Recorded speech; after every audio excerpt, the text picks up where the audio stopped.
ఇప్పుడైతే సాయంత్రం friends video కరెక్ట్గా కనిపించుకోవచ్చు. మరోసారి తీసినప్పుడైతే నేను పగటిపూట తీస్తానన్నమాట. ఇదే అవకాశమని ఖాళీగా ఉన్నప్పుడు నేనైతే వీడియో షూట్ చేయడం జరుగుతుంది.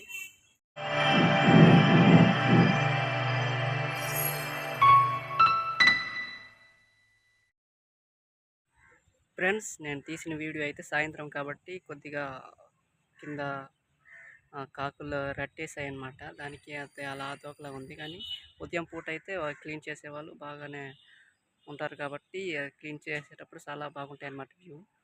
ప్రస్తుతానికి సాయంత్రం పూట అయితే వ్యూ ఎలాగుంటుందో నేనైతే చూపిస్తాను. నెక్స్ట్ వీడియోలో అయితే నేను ఇక్కడ ఏటేటి సదుపాయాలు ఉన్నాయి, ఈ బ్యాక్గ్రౌండ్ కానివ్వండి, ఈ మొక్కలు, ఈ పార్క్ లాగా చేశారు కదా, వాటి గురించి అయితే నేను వివరంగా చెప్పబోతున్నాను.